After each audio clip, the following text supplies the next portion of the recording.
You don't notice the first crack in the glass. Not when you're so focused on keeping the damn thing clean. I was there the first time she cried in the dressing room. 9 years ago. We were 27 then, still renting that apartment above the Thai place that always smelled like grease and lemongrass. She'd squeezed into a size 16 dress and stood under that awful fluorescent light, wiping tears before they fell.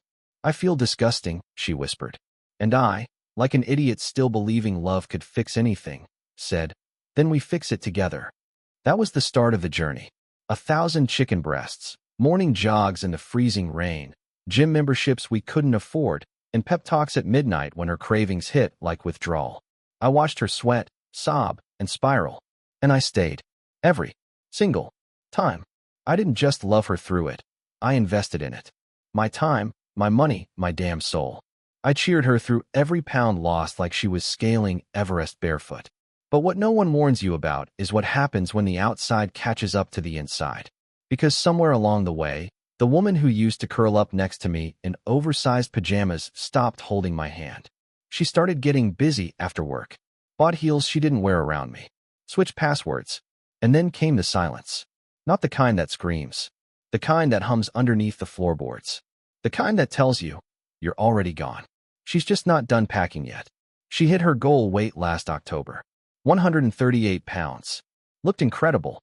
Everyone told her. The barista, the trainer, her co-workers. Hell, even my brother at Thanksgiving said, "Wow, she's like a different person."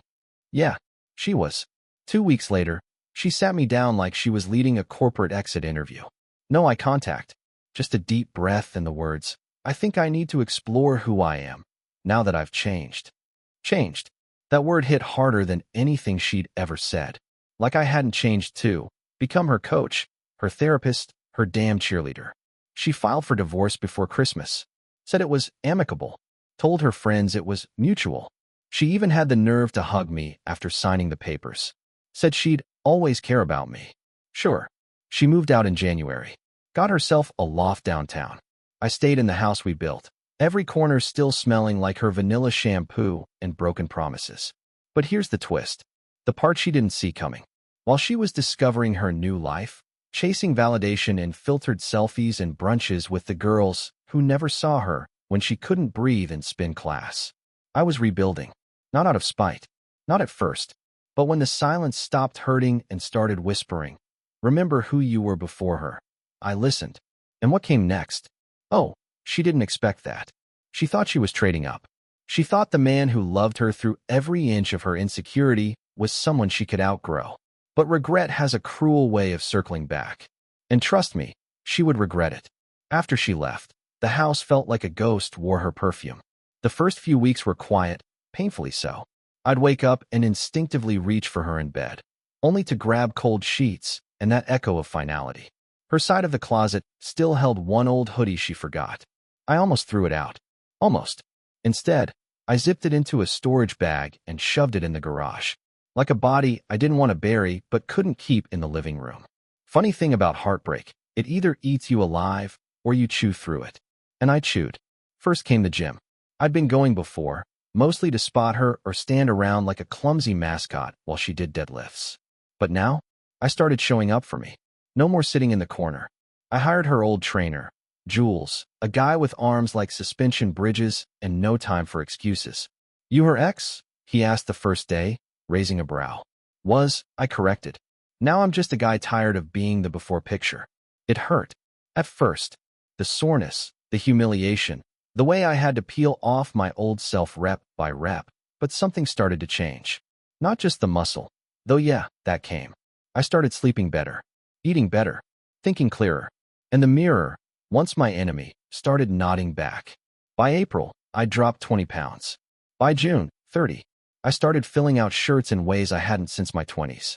I upgraded my wardrobe, not out of vanity, but because I looked in the mirror and finally saw a man who deserved to dress like he mattered. Meanwhile, her Instagram told a different story. At first, she was glowing. Post after post of avocado toast and mirror selfies. "Feeling free," she captioned one.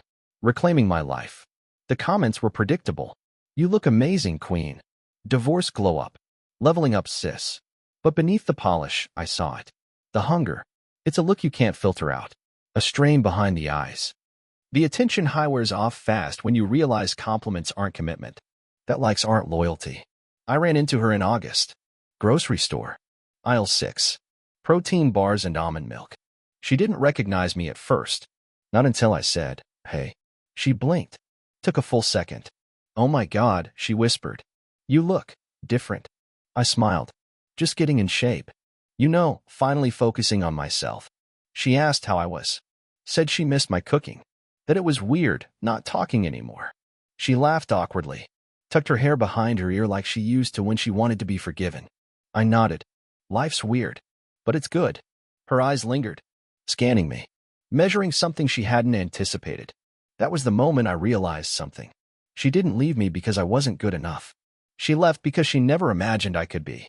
But now? Now the man she walked away from didn't exist anymore. And the man who stood in front of her was everything she thought she'd trade up for without needing to trade. I didn't expect her to text me. Not after all that. Not after her new freedom, her wine nights, her filtered independence. But she did. It was a Wednesday. I just finished my second round of pull-ups and was dripping sweat in the garage gym I'd built from scratch. Phone buzzed. Her name still in my contacts, though I'd stopped noticing it. "Hey, can we talk sometime? Just wanted to catch up." I stared at the screen. Not because I was shocked she reached out, but because I knew exactly why she did. Regret doesn't announce itself with apologies. It shows up in breadcrumb texts. Half-hearted, just checking in messages. False nostalgia wrapped in harmless curiosity. I didn't reply. Not yet.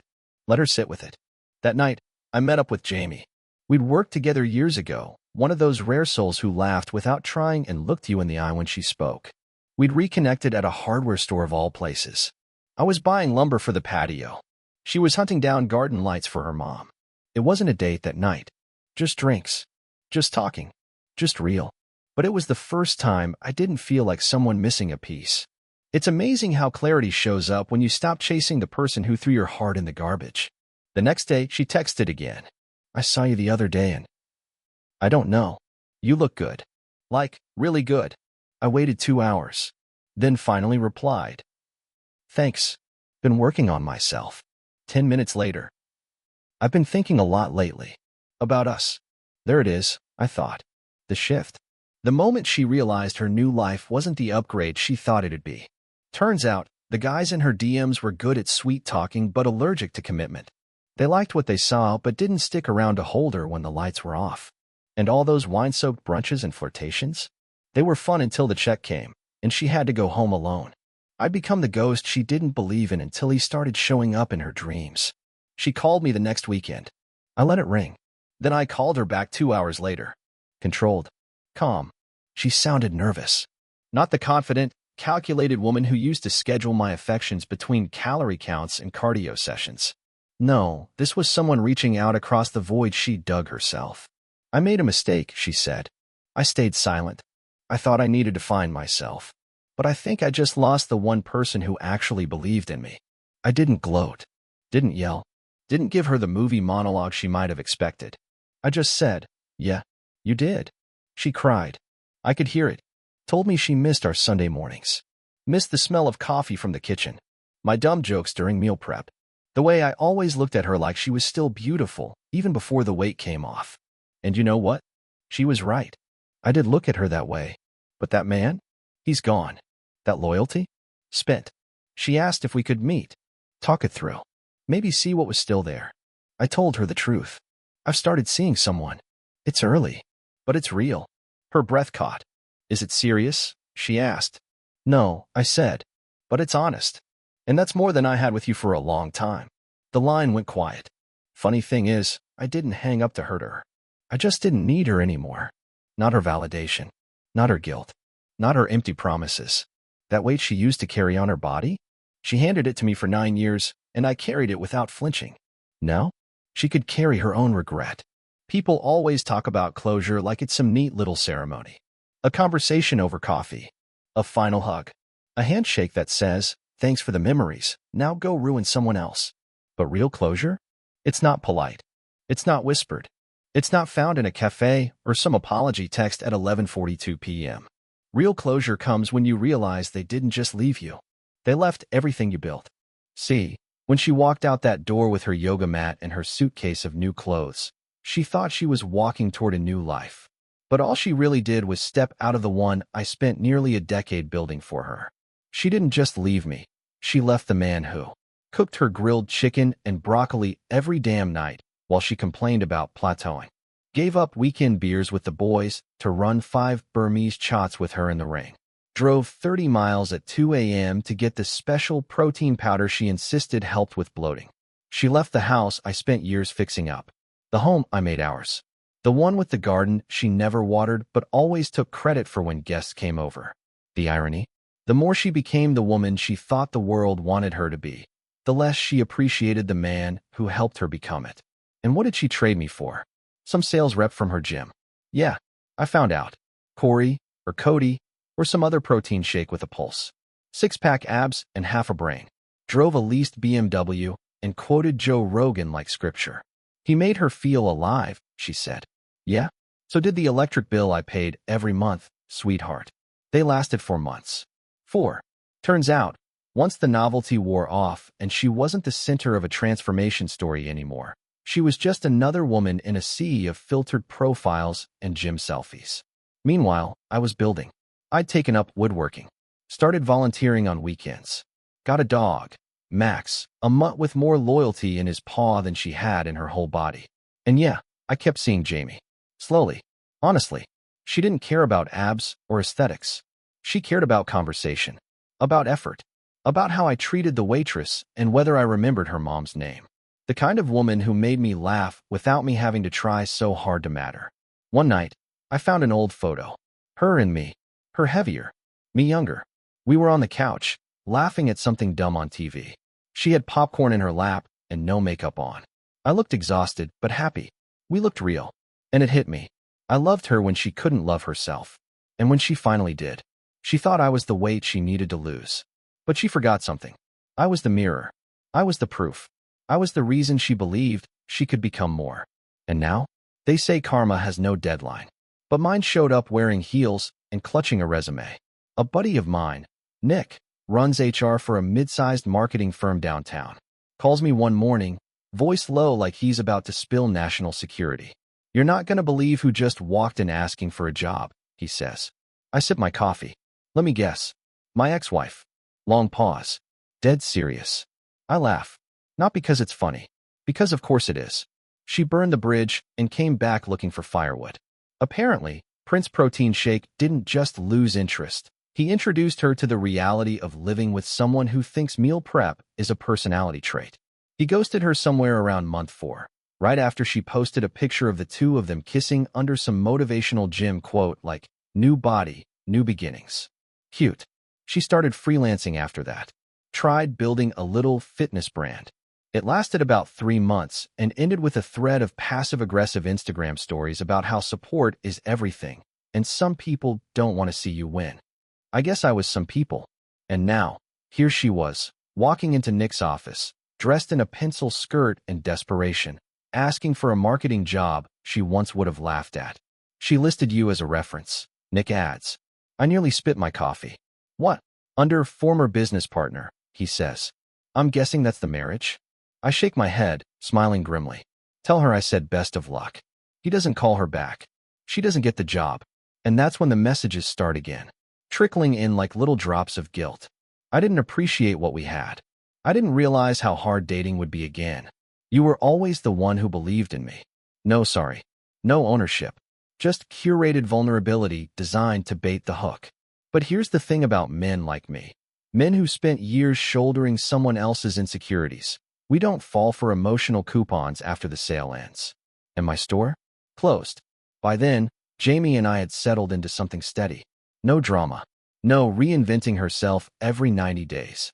She liked quiet nights, good books, and asking how my day was because she actually wanted to know. We weren't perfect. We were growing. That's something my ex never understood. She thought relationships were like workout plans. Start strong, get the results, then move on to the next challenge. She didn't want love. She wanted applause. But real love isn't applause. It's endurance. I remember the last message she ever sent. It came after she saw me and Jamie at the farmer's market one Saturday morning, holding hands, laughing about something dumb Jamie had said about overpriced honey. "I see it now," she wrote. "You really were the one. I just didn't know how to love you back then." And maybe that was true. But timing matters. And some bridges, once burned, become reminders, not routes. I didn't reply. I just kept walking beside the woman who chose me without needing to change me first. And my ex?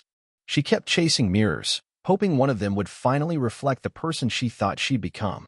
I heard through the grapevine, well, more like my cousin who still follows her out of morbid curiosity, that she tried going on a podcast. One of those women empowerment shows with microphones, mood lighting, and two hosts who say, like, every third word. She pitched herself as someone who rebuilt her life after divorce and chose herself in the face of complacency. The irony nearly gave me whiplash. Because there she was, sitting on full leather stools, talking about how I didn't understand her growth, while conveniently leaving out the part where I spent 9 years funding it, fueling it, and fighting for it, until she mistook stability for stagnation. She didn't mention the protein powder at 2 a.m., or how I rubbed her feet after those 10-mile runs she insisted we do together.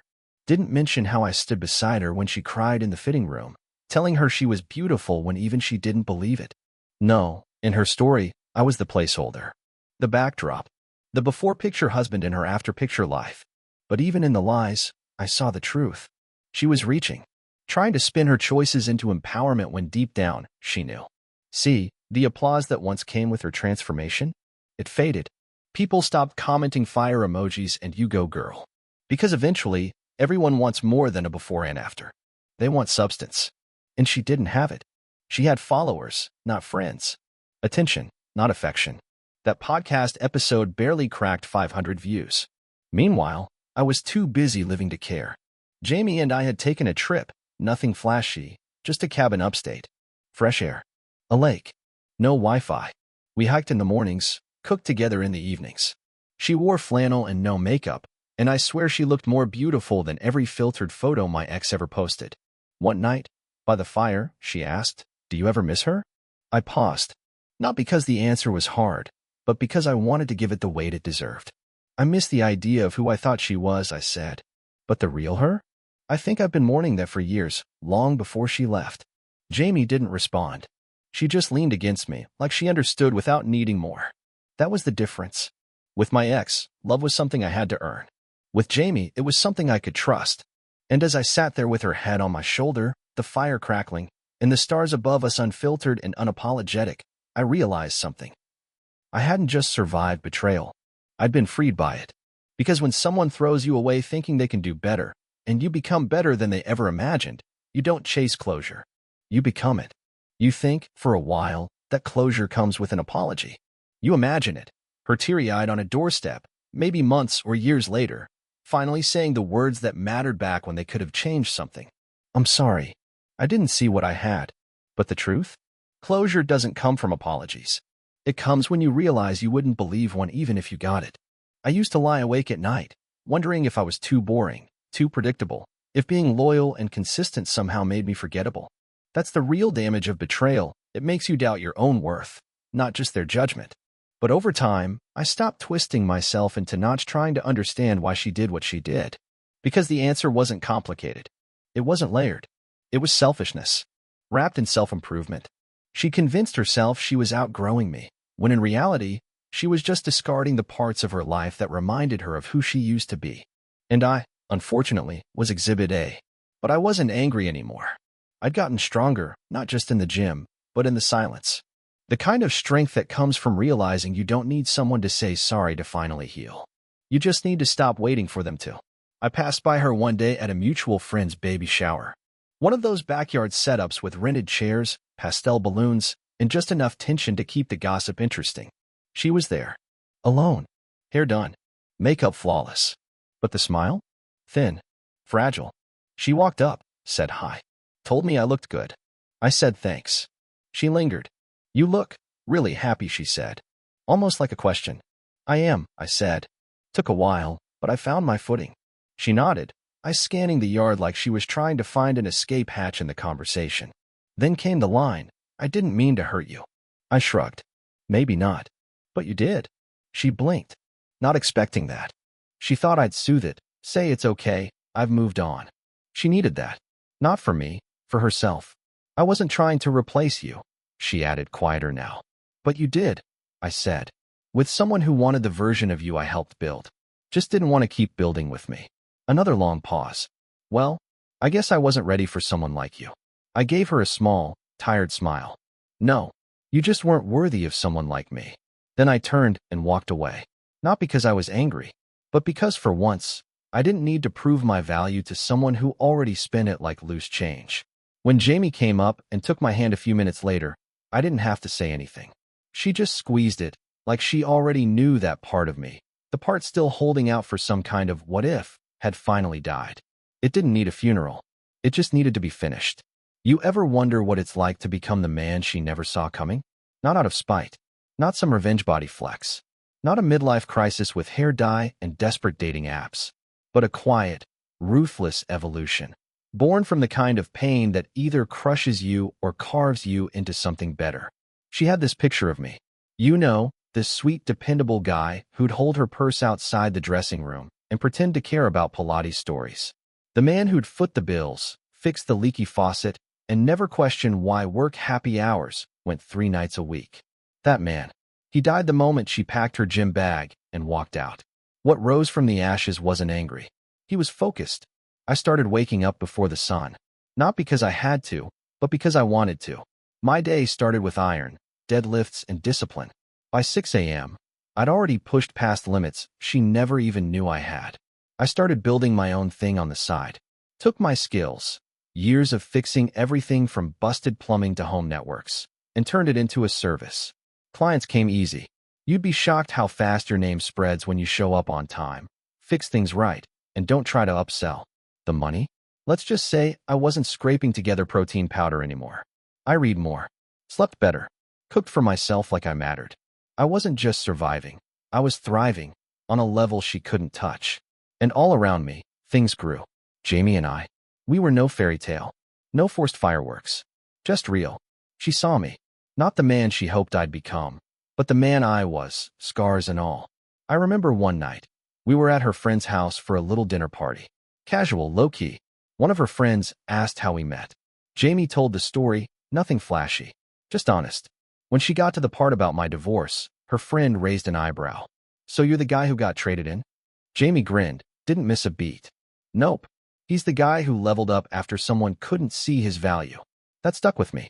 Because that's what this was, wasn't it? I didn't win by getting hotter or finding someone new. I won by becoming the man she never could have handled in the first place. And she knew it. Because I started getting texts from her again. Sparse. Careful. A picture of our old dog.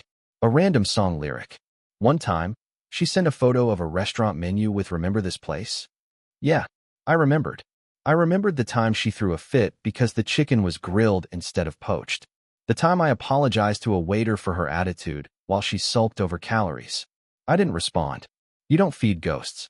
Not when you're living a life they never had the stomach to build. Regret is a funny little parasite. It doesn't show up when you're glowing, winning, being toasted over mimosas and Instagram likes. No, regret crawls in quietly. When the lights are off and the walls are bare and you're sitting alone in a rented condo wondering how the hell you went from power couple in progress to DMing your ex at 2 a.m., hoping for a breadcrumb. She messaged again. This one hit different. It wasn't a flirty jab or a casual hey. It was 4 words. Cold. Measured. Last ditch. Can we talk, please? No emojis. No period. Just desperation trying not to look like desperation. I waited a day before I even opened it. Not to be cruel, but because she didn't deserve real time anymore. When I finally answered, I said, if it's about getting back together, don't waste your time. The typing bubbles came fast. It's not. I swear. Just 5 minutes. I owe you that much. Owe me? Lady, you owe me 9 years of my life, a shoulder that clicks every time I bench, and at least 3 pairs of running shoes. But I was curious. Not hopeful. Never again. But curious. So I agreed. Neutral ground. A park. Middle of the day. No nostalgia, no dim lights, no traps. She showed up on time. Hair pulled back. Dressed nice. Nothing flashy, like she was trying to look humble without actually being it. We sat on opposite sides of the bench. I've been doing a lot of thinking, she started. I said nothing. Just nodded. Let her talk. I made a mistake, she said. I confused comfort for complacency. And I left the only person who never stopped believing in me. I stayed quiet. I'm not asking for another chance, she went on, voice softer now. I wanted you to know I see it now. Everything you did. Everything you were. And I was too stupid to appreciate it. Still quiet. Her eyes started to water. I ruined it. And you turned into someone I wouldn't even know how to deserve. There it was. The confession. The white flag of a woman who thought she'd always have time to come back. Only to realize the door she slammed shut doesn't reopen just because she's lonely. I finally spoke. You didn't ruin me, I said. You freed me. She blinked, startled. You were my lesson, I continued. You taught me what love isn't. You taught me that loyalty without boundaries is just self-betrayal. And I'm done betraying myself. She started to cry for real then. And I didn't move. Didn't offer comfort. Didn't offer closure. Because I didn't need it. I got up, nodded politely, and walked away. I could feel her eyes on me as I left. And for the first time in years, I didn't care. The last time I saw her was that park bench. Tears on her cheeks. Regret written all over her face. But I didn't look back. Not because I was cold, but because she had become a mirror I refused to check anymore. There's a kind of peace that comes when you finally accept the apology you'll never get and realize you never needed it to begin with. That was my turning point. The real one. Not the gym grind. Not the glow up. Not the new girl or the new goals. It was when I stopped letting her live rent-free in the corners of my mind. Stopped wondering if she was watching. Stopped caring if she was hurting. I didn't want revenge anymore. I wanted roots. So I started planting them. Jamie and I moved in together. Simple place. Nothing flashy. Just warmth and laughter and the kind of quiet where you don't feel like you have to perform to be loved. No perfect lighting fights. No tracking macros or needing validation from strangers online. Just two people who looked at each other like the world didn't need to make sense, as long as we had the same map. I rebuilt my business from a side hustle to a full-on operation. Got clients. Hired 2 guys. Bought a second truck. I stopped chasing the idea of becoming impressive and just focused on being undeniable. And it worked. Not because of ego, but because when you stop bleeding for people who wouldn't even offer you a Band-Aid, you learn how to hold the knife and carve your own damn path. My ex reached out one more time. Sent me a long message about how she was moving to another state. Starting over. Said she was letting me go. Letting me go. I actually laughed. Like I'd been sitting in the dark for a year waiting for her to grant me permission to walk away. I didn't reply. Didn't block her either. Because she needed to see me thrive. She needed to watch from the sidelines of the life she forfeited. Sometimes the greatest revenge is letting them witness the peace they never gave you, without ever being allowed to touch it. I deleted her messages a few days later. Not out of spite, but because they were no longer worth keeping. Just like she wasn't. There was a time when I couldn't step into the kitchen without hearing her laugh in the wallpaper, where every mug reminded me of the protein shakes I blended while she cried over calorie counts, where the silence after 9 p.m. used to feel like abandonment. But now the silence feels like choice. Mine. The ghost of her doesn't live here anymore. I reclaimed the space, repainted the walls, got rid of the couch she picked out, bought a worn leather one that actually feels like something lived in, not something chosen for aesthetics. Funny how you can gut a house and still leave the foundation. That's what I did with my life. Kept the parts worth keeping, my work ethic, my loyalty, my resilience. But the rest? The fear of not being enough. The obsession with fixing things she never asked me to fix. Gone. I realized something recently. Back when she left, I used to obsess over what I lacked. Thought if I'd just been fitter, richer, louder, maybe she wouldn't have gone looking. But that's the trick of betrayal. It makes you think it's about your shortcomings. It never was. She didn't leave because I wasn't good enough. She left because she never wanted someone who was good to her. She wanted the attention of someone who was good to everyone. Big difference. I ran into one of her old friends last week at a coffee shop. She recognized me, did a double take, then said with a nervous laugh, "Wow, you've changed." I smiled politely. "Yeah, I outgrew a few things." She hesitated, then said, "She talks about you, sometimes. Says she didn't realize what she had." I stirred my coffee. Well, some people don't realize what they lost until they see someone else living the version of you they never believed in. She didn't know what to say after that. I didn't need her to. You can tell when someone expects you to still be bitter, and it stuns them when you're just better. That night, Jamie curled up beside me while I read. No makeup. No angles. Just presence. You okay? She asked. I nodded, just thinking how good it feels to not live in someone else's shadow. She didn't pry. Just smiled and rested her head on my chest. That's the thing about real love. It doesn't try to edit you. It doesn't push you to be more. It just asks that you be true. And for the first time in a long, long while, I was. People think the opposite of love is hate. It's not. It's indifference. The day you stop checking, wondering, replaying. That's the day you're finally free. And I was free. Free in a way she would never be, because deep down, she still cared. Not about me. About the idea of me moving on without her. That's what burned. She had the nerve to leave, but expected me to stay broken, to stay loyal to her memory, while she rebranded herself into some tragic heroine with abs and a half-baked yoga blog. But life, as it does, has a poetic sense of timing. See, I didn't just rebuild. I didn't just get stronger. I built something permanent. The business I started? It grew. Faster than I expected. Word of mouth exploded.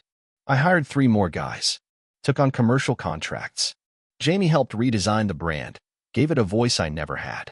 People knew my name in town. And not as her ex. As me. I filed the paperwork a few weeks ago. LLC. Official. And guess what name I filed it under? Sterling and Stone. Stone for strength. For what she thought she could break, but couldn't. Sterling for the name she gave up when she filed those divorce papers and walked away from me. It was petty. Maybe. But satisfying? Immeasurably. She texted again. Of course she did. Saw the business name in a tagged photo on a local blog. Nice name. A little ironic, don't you think? I stared at the message, half smiling. Then I typed. You gave up the name. I gave it meaning. No response. She tried once more. One last message a week later. Do you think, maybe someday, we could be friends? Now there it was. The final grasp. The hand reaching back through the rubble, hoping the man she buried would still be waiting to pull her out. But the man she buried? He was the foundation now. And I wasn't digging. I didn't respond. Didn't even open it. Just archived the thread. Because here's the truth. I wasn't angry anymore. I wasn't hurt. I wasn't haunted. I was done. I used to think love was about carrying someone else's baggage. Being the guy who waited outside dressing rooms. The emotional Sherpa who hauled every insecurity, every doubt, every fragile dream. 9 years I carried that weight. And for what? So she could drop it all the second she felt light enough to run? Nah, never again. Now I build with people who carry their own weight. Who meet me halfway. Not just when it's convenient, but when it's hard. Jamie? She doesn't flinch.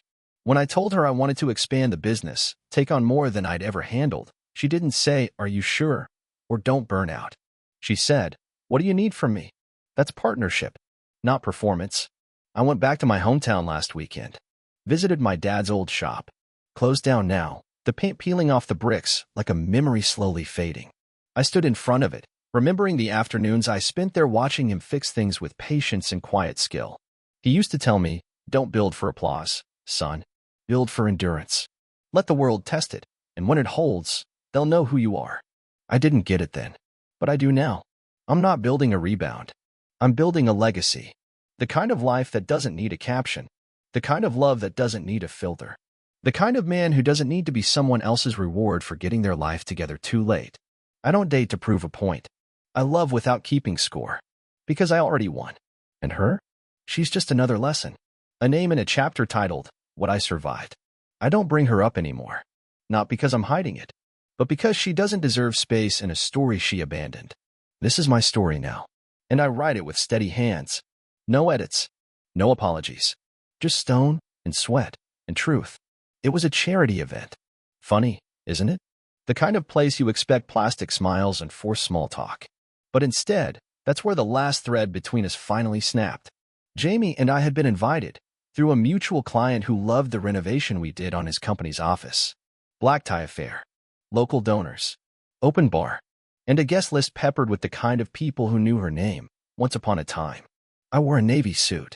Jamie in emerald green, simple, elegant, radiant without trying. We didn't plan to make an entrance, but when we walked through the doors, all heads turned. Not because we were flashy, but because we were solid. People notice when you walk in grounded, unshaken, unbothered. And then, I saw her. Across the ballroom, standing near the bar. Alone. Hair pulled back tight. Smile rehearsed. Dress expensive but tired. The years had been kind, but not generous. She spotted me. Her eyes scanned Jamie, rested on our joined hands, and just like that, I saw it. That flash of something ancient. Not jealousy. Not rage. Loss. Not the loss of me. The loss of the life she could have had, if she hadn't thrown it away thinking there'd be something shinier on the other side. She walked over. Tentative steps. Not the same woman who once declared her independence with heels and hashtags. Hey, she said, voice a little too high, a little too practiced. Hey, I replied, calm as stone. She looked at Jamie, then back at me. She's beautiful. She is. Jamie smiled, graceful, untouched by any insecurity. She knew exactly who she was and who I'd chosen. My ex cleared her throat. I didn't think you'd come. I haven't seen you in over a year, I said. I know. She nodded, eyes flicking between us again. I just wanted to say, I'm happy for you. You look good. Really good. I didn't thank her, because I didn't need validation from someone who lost the right to give it. She reached for something, emotion, closure, I don't know, and said, do you ever think about how things might have been? No, I said, flat but kind.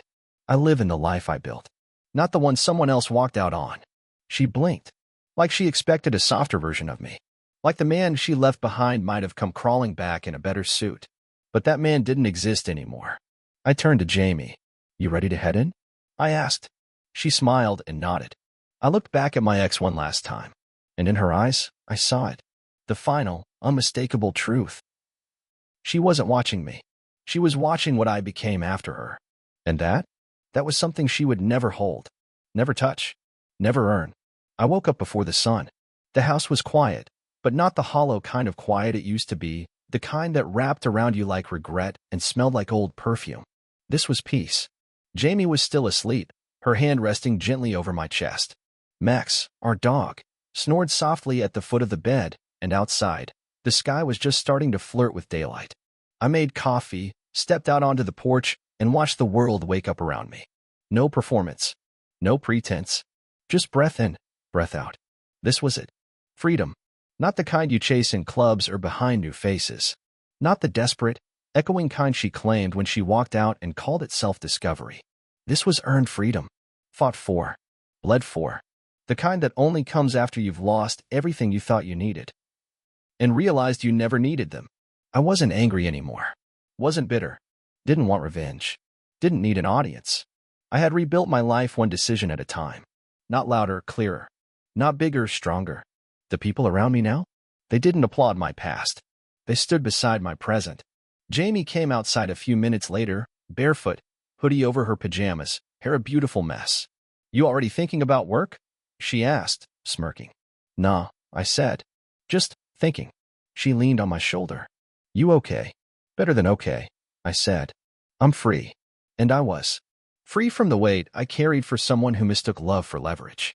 Free from the ache of proving myself to someone who didn't see me until I was gone. Free from the echo of a name whispered by someone who thought she'd always have a key. And her? She's still out there. Probably scrolling, probably searching, probably wondering how she lost the one man who never asked her to be anything other than herself, and why he stopped asking anything at all. But that's not my story anymore. This is the after. This is what it looks like when a man rebuilds. When he chooses healing over havoc. Self-respect over old memories. Peace over petty. When the man she left behind becomes the man he was always meant to be. And the best part? I didn't burn bridges. I outgrew them.